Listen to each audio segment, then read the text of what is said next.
नमस्कार, स्वागत है आपका करियर रेडीनेस पर। और दोस्तों, इस वीडियो में हम बात करने वाले हैं बीकॉम सेमेस्टर 5 यानी कि बीकॉम सेम 5th के ही जो बिजनेस एडमिनिस्ट्रेशन पेपर है जिसका नाम है फंक्शनल मैनेजमेंट। इस पेपर के इम्पोर्टेंट क्वेश्चन जो कि 2026 की एग्जाम में आपके लिए रहने वाले हैं, बहुत ज़्यादा इंपॉर्टेंट, तो उनको हम इस पेपर में डिस्कस करेंगे, इस वीडियो में डिस्कस करेंगे। ये आपका सिलेबस है यूनिट फर्स्ट, सेकंड, थर्ड और फोर्थ में।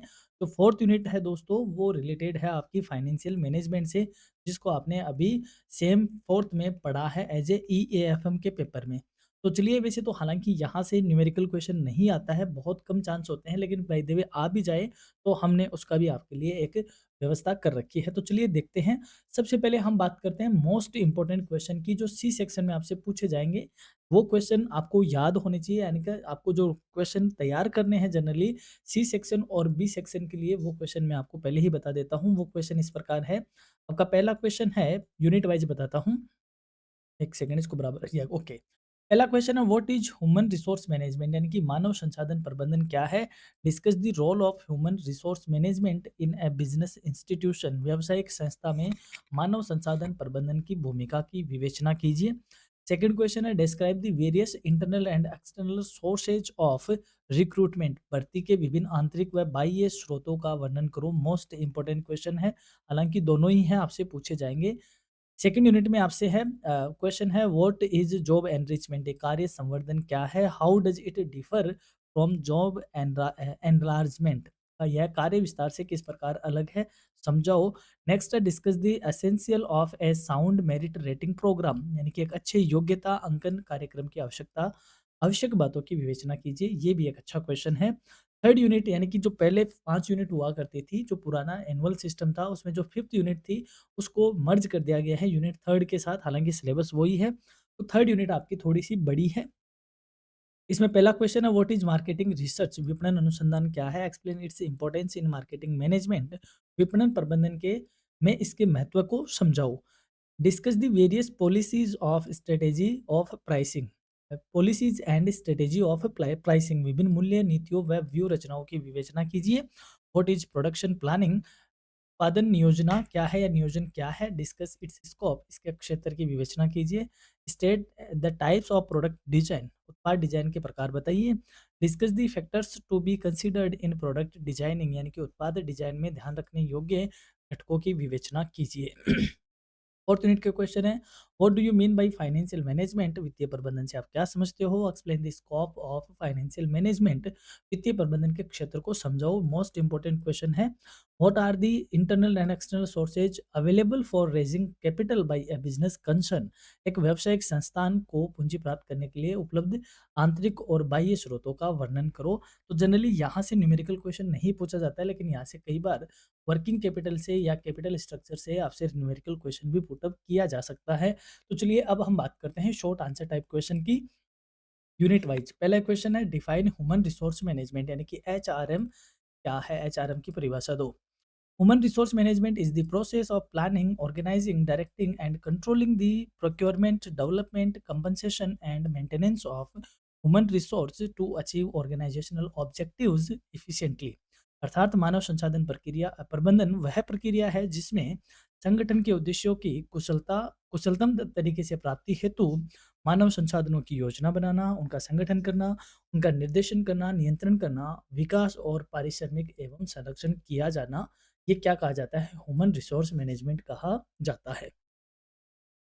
Next explain the scope of human resource management, मानव संसाधन प्रबंधन के क्षेत्र को समझाइए, यानी कि एचआरएम के स्कोप में या इसके दायरे में क्या क्या आता है। The scope of HRM includes man power planning, recruitment, selection, training, performance appraisal, compensation, employee welfare and maintaining healthy employer employee relations. मानव संसाधन प्रबंधन के क्षेत्र में मानव शक्ति की योजना बनाना, भर्ती करना, चयन करना, प्रशिक्षण देना, कार्य निष्पादन का मूल्यांकन करना, पारिश्रमिक देना, कर्मचारी कल्याण तथा श्रमिक नियोक्ता संबंध आदि सारी बातें किसमें आती है, ह्यूमन रिसोर्स मैनेजमेंट के स्कोप में आती है। नेक्स्ट है what is human resource planning, मानव संसाधन योजना क्या है या मानव संसाधन नियोजन क्या है।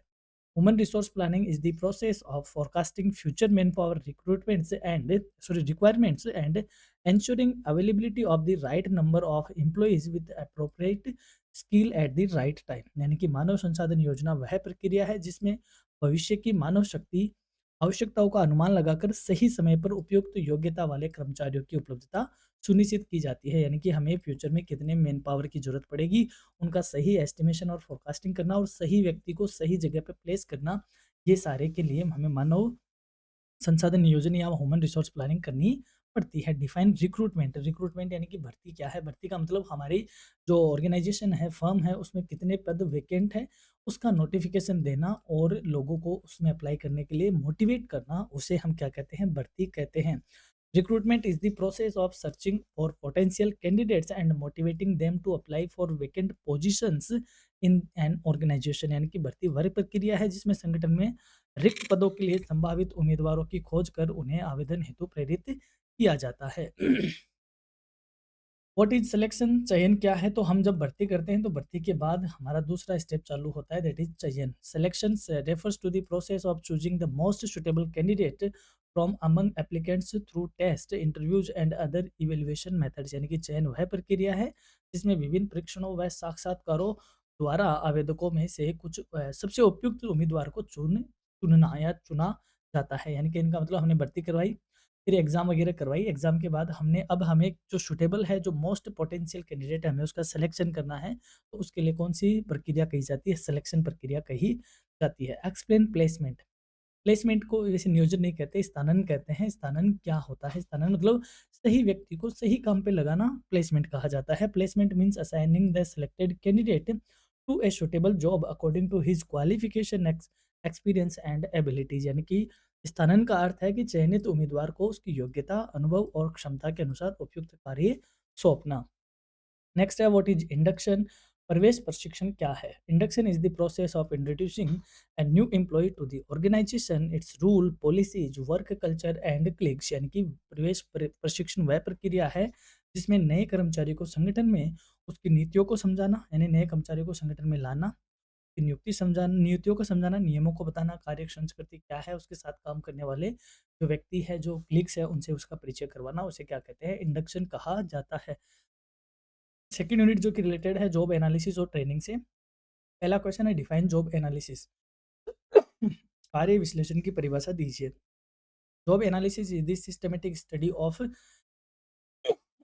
Sorry systematic study of a job to determine its duties, responsibilities, skills required and working conditions। कार्य विश्लेषण वह व्यवस्थित अध्ययन है जिसमें किसी कार्य के दायित्व, जिम्मेदारियां, आवश्यक कौशल और कार्य परिस्थितियों का निर्धारण किया जाता है। यानी कि कोई आपको कार्य है तो उस कार्य के साथ कौन कौन सी ड्यूटीज अलाइड है, कौन सी रेस्पॉन्सिबिलिटी अलाइड है, उस काम को करने के लिए कौन सी स्पेशल स्किल की जरूरत है और क्या वर्क कंडीशन है, ये सारी चीज़ें जो एक जॉब के साथ एनालाइज़ की जाती है, सिस्टमैटिक वे में एनालाइज़ की जाती है, स्टडी की जाती है, उसे क्या कहते हैं? जॉब एनालिसिस कहते हैं।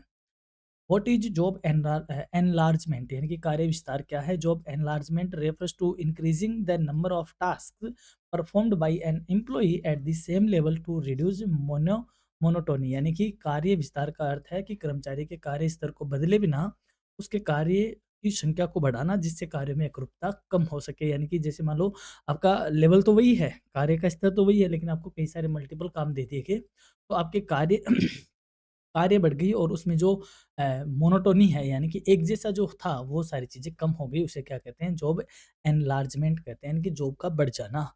Explain job enrichment. और कार्य समृद्धि क्या है? Job enrichment involves increasing the depth of A job by adding responsibility, authority and opportunities for growth. यानी कार्य समृद्धि में कर्मचारी में के कार्य में अधिक जिम्मेदारी आती है, अधिकार आ जाते हैं, उसके पास विकास के अवसर होते हैं। यानी कि जहाँ पे जॉब के साथ आपकी ग्रोथ का सवाल आ जाता है, उसे जॉब एनरिचमेंट कहते हैं। और जब काम ही बढ़ता है केवल, बाकी आपकी कोई और खास चीज़ों में वृद्धि नहीं होती, उसे जॉब एनलार्जमेंट कहते हैं। What is training? प्रशिक्षण क्या है? Training is a systematic process of enhancing employees skills and knowledge to improve efficiency in their present jobs. यानी कि प्रशिक्षण एक व्यवस्थित प्रक्रिया है जिसके द्वारा कर्मचारियों के वर्तमान कार्य हेतु ज्ञान और कौशल में क्या किया जाता है? सुधार किया जाता है। उन्हें नए कार्य की नई टेक्नोलॉजी की आदि की उनकी स्किल को इन्हेंस करने के लिए क्या दी जाती है? ट्रेनिंग दी जाती है, उसे ट्रेनिंग कहा जाता है। Define development. विकास की परिभाषा दो। Development focuses on improving employees' overall personality and capabilities for future responsibilities। विकास का अर्थ है कर्मचारियों की भविष्य की जिम्मेदारियों हेतु उनकी समग्र क्षमता एवं व्यक्तित्व का क्या करना, विकास करना, यानी कि जो एम्प्लॉय का डेवलपमेंट है उसे क्या कहते हैं, विकास कहते हैं। व्हाट इज परफॉर्मेंस अप्रेजल, कार्य निष्पादन मूल्यांकन क्या है, यानी आपने काम किया तो उस काम का जो इवेल्युएशन होता है, एनालिसिस होता है, उसे परफॉर्मेंस अप्रेजल कहते हैं। Performance appraisal is the systematic evaluation of an employee's performance and potential for future growth. कार्य निष्पादन मूल्यांकन वह प्रक्रिया है जिसमें कर्मचारी के कार्य प्रदर्शन एवं भविष्य की संभावनाओं का आंकलन किया जाता है, उसे परफॉर्मेंस अप्रेजल कहते हैं। एक्सप्लेन मेरिट रेटिंग, यानी योग्यता मूल्यांकन समझाइए। Merit rating is the assessment of an employee's performance for decision related to promotion, salary, increment and rewards. योग्यता मूल्यांकन कर्मचारी के प्रदर्शन का आंकलन है जिसके आधार पर पदोन्नति, वेतन वृद्धि एवं पुरस्कार आदि दिए जाते हैं। इनके कहने का मतलब आपको कोई नए इंसेंटिव देना, आपको प्रमोशन देना, आपकी सैलरी को बढ़ाना, घटाना, आपको और कोई पुरस्कार वगैरह देना, तो उसके लिए आपकी योग्यता का क्या किया जाता है, मूल्यांकन किया जाता है, जिसे मेरिट रेटिंग कहते हैं। अब बढ़ते हैं यूनिट 3 की ओर, जो मार्केटिंग से रिलेटेड है। पहला क्वेश्चन है डिफाइन मार्केटिंग, यानी कि विपणन की परिभाषा दीजिए। Marketing is the process of identifying customers needs, creating value and satisfying those needs profitably through exchange. विपणन वह प्रक्रिया है जिसमें ग्राहकों की आवश्यकताओं की पहचान करके मूल्य का सृजन किया जाता है और तथा लाभ के साथ उनकी संतुष्टि की जाती है। इनके कहने का मतलब प्रोडक्शन करने से पहले से लेकर, करने के पहले से लेकर और सेल करने के बाद तक की जो प्रोसेस होती है उसे मार्केटिंग कहते हैं, जिसमें कस्टमर की नीड का पता लगाना, उसके अकॉर्डिंग प्रोडक्शन वगैरह करना, उसको सेटिस्फाई करना और उनसे प्रॉफिट वगैरह आदि सब कुछ कमाना, ये सारी मार्केटिंग के क्या है, एक प्रोसेस के हिस्से हैं। What is meant by evolution of marketing, विपणन के विकास से क्या तात्पर्य है। Evolution of marketing refers to the gradual change in marketing concepts from production orientation to customer oriented approach, यानी कि विपणन के विकास से आज से है उत्पाद केंद्रित अवधारणा से ग्राहक केंद्रित दृष्टिकोण तक आए जो कर्मिक बदलाव है उसे इवोल्यूशन ऑफ मार्केटिंग कहते हैं। यानी कि जो पहले मार्केटिंग का जो कॉन्सेप्ट हुआ करता था वो प्रोडक्शन ओरिएंटेड था, अब ये कस्टमर ओरिएंटेड बन चुका है। तो यहाँ से लेकर यहाँ तक जो चेंजमेंट हुए हैं मार्केटिंग में, उसे इवोल्यूशन ऑफ मार्केटिंग या विपणन के विकास के नाम से जानते हैं। Explain the modern concept of marketing, विपणन की आधुनिक अवधारणा समझाओ। The modern concept of marketing emphasises customer satisfaction, long term relationship and social welfare rather than मियर selling, यानी कि विपणन की जो आधुनिक अवधारणा है वो केवल विक्रय के बजाय ग्राहक संतुष्टि पर ध्यान देती है, दीर्घकालीन संबंध बनाती है और सामाजिक कल्याण पर जोर देती है। वह मार्केटिंग की मॉडर्न कॉन्सेप्ट है। नेक्स्ट क्वेश्चन है व्हाट इज प्रोडक्ट प्लानिंग, उत्पाद नियोजन क्या है। Product planning refers to decisions related to product design, quality, branding, packaging and product line development. उत्पाद नियोजन से तात्पर्य है कि उत्पाद की डिजाइन क्या होगी, गुणवत्ता को उसको मेंटेन करना, उसकी ब्रांडिंग का काम करना, पैकेजिंग का काम करना और उत्पाद की सीरीज या प्रोडक्ट की लाइन, जैसे मान लो डेयरी मिल्क है तो क्या डेयरी मिल्क एक ही प्रोडक्ट बनाता है, क्या एक लंबी उसके पास प्रोडक्ट की क्या है लिस्ट है, उसे प्रोडक्ट लाइन कहते हैं। तो उस उत्पाद की श्रृंखला से आदि से संबंधित जो डिसीजन होते हैं उनको क्या बोलते हैं, प्रोडक्ट प्लानिंग कहते हैं। नेक्स्ट है डिफाइन मार्केटिंग रिसर्च, विपणन अनुसंधान की परिभाषा दीजिए। Marketing research is the systematic collection, analysis and interpretation of data related to marketing problems, यानी कि विपणन अनुसंधान विपणन समस्याओं से संबंधित आंकड़ों का व्यवस्थित संग्रह करता है, विश्लेषण और व्याख्या करने का कार्य करता है। What are channels of distribution, वितरण माध्यम क्या है, यानी कि जो हमारा प्रोडक्ट है किस माध्यम से हम उसको चैनलाइज करते हैं और कस्टमर तक पहुंचाते हैं, उसे चैनल ऑफ डिस्ट्रीब्यूशन कहते हैं। Channels of distribution are intermediaries through which goods move from producer to final consumers, यानी कि वितरण माध्यम वे मध्यस्थ है जिनके माध्यम से वस्तुएं उत्पादक से अंतिम उपभोक्ताओं तक पहुंचती है, यानी कि जो होलसेलर है, रिटेल सेलर है, ऑनलाइन शॉपिंग है, ई कॉमर्स है, इनके जरिए जो हमारा प्रोडक्ट है वो कस्टमर तक पहुंचता है, तो इसे क्या बोलते हैं, चैनल ऑफ डिस्ट्रीब्यूशन कहते हैं। एक्सप्लेन दी प्राइसिंग पॉलिसी, यानी कि मूल्य निर्धारण नीतियां समझाइए। Pricing policy refers to the strategy adopted by a firm to determine the price of its products, यानी कि मूल्य निर्धारण नीति वह रणनीति है जिसके द्वारा कोई संस्था अपने उत्पादों का मूल्य निर्धारित करती है, यानी कि कोई भी ऑर्गेनाइजेशन अपने प्रोडक्ट का जिस मेथड से, जिन नीतियों के थ्रू प्राइसिंग डिसाइड करता है उसे प्राइसिंग पॉलिसी कहा जाता है। अब बढ़ते हैं फोर्थ यूनिट की ओर, जो है कि फाइनेंशियल मैनेजमेंट से रिलेटेड है। पहला क्वेश्चन है डिफाइन फाइनेंशियल मैनेजमेंट, वित्तीय प्रबंधन की परिभाषा दो। Financial management is concerned with planning, organising, directing and controlling financial resources to achieve organisational objectives, यानी कि वित्तीय प्रबंधन संगठन के उद्देश्यों की प्राप्ति हेतु वित्तीय संगठन संसाधनों की योजना बनाना, संगठन बनाना, निर्देशित करना और नियंत्रण आदि से संबंधित कार्य है, उसे क्या कहते हैं? फाइनेंशियल मैनेजमेंट कहते हैं। Explain the importance of financial management, वित्तीय प्रबंधन का अर्थ और महत्व है, या यूँ कहें वित्तीय प्रबंधन का महत्व क्या है वो समझाओ। Financial management ensures optimum utilisation of funds, financial stability and profitability of the organisation. वित्तीय प्रबंधन नीतियों के सर्वोत्तम उपयोग, वित्तीय स्थिरता और संगठन की लाभप्रदता सुनिश्चित करता है। यानी कि फाइनेंशियल मैनेजमेंट का मतलब होता है कि जो हमारा बिजनेस है उसकी जो फंड की आवश्यकताएं हैं वो कहाँ से होगी, उनका पता लगाना, उन सोर्सेज से तालमेल बनाए रखना और उन सोर्स जो अब सोर्स ले लिया है उसका सही ढंग से अलॉटमेंट करना, उसका बेटर यूटिलाइजेशन करना और प्रॉफिटेबिलिटी को बनाए रखना, ये सारे किस में आते हैं? फाइनेंशियल मैनेजमेंट में आते हैं। What are finance function? वित्तीय कार्य क्या है? Finance functions include investment decisions, financing decisions and dividend decisions of an organisation. वित्तीय कार्य में निवेश निर्णय, वित्त पोषण निर्णय और लाभांश निर्णय शामिल है। यानी कि फाइनेंस में 3 तरीके के काम किए जाते हैं। सबसे पहले तो यही है इन्वेस्टमेंट डिसीजन कि हमें पैसा कहाँ से उठाना है और उसको कहाँ लगाना है। सेकंड, फाइनेंसिंग डिसीजन यानी कि जो पैसा लिया है उसका प्रॉपर अलॉटमेंट करना। और जब तीसरा होता है जब हमने अलॉटमेंट किया तो हमने कुछ ना कुछ प्रॉफिट भी कमाया होगा, उस प्रॉफिट में से हमें क्या देना है? डिविडेंड देना है, यानी कि लाभांश देना है। तो ये 3 काम, पैसा उठाना, फंड यानी कि अरेंज करना और उसको इन्वेस्ट करना, इन अरेंज करना, सेकंड उसका इन्वेस्ट करना और थर्ड उसका डिविडेंड डिस्ट्रीब्यूट करना। Explain the role of finance management, वित्त मैनेजर, वित्त प्रबंधक की भूमिका क्या है? तो ये सारे काम जो करता है वह कौन होता है? फाइनेंस मैनेजर होता है। A finance manager is responsible for procurement of funds, proper utilisation and maintaining liquidity and profitability. वित्तीय प्रबंधक निधियों की व्यवस्था करने के लिए, उनके उचित उपयोग और तरलता व लाभप्रदता बनाए रखने के लिए उत्तरदायी होता है। What is financial planning? वित्तीय योजना क्या है? Financial planning refers to estimating future financial requirements and deciding sources of funds in advance. वित्तीय योजना का अर्थ भविष्य की वित्तीय आवश्यकताओं का अनुमान लगाकर पूर्व में ही निधियों के स्रोत तय करना, यानी कि फ्यूचर में हमें कितने पैसे की नीड पड़ेगी, कितने फंड्स की नीड पड़ेगी, तो इस फंड्स की व्यवस्था करना या उससे तालमेल बनाना या उस सोर्सेज के साथ कॉन्टेक्ट में रहना, ये फाइनेंशियल प्लानिंग कही जाती है।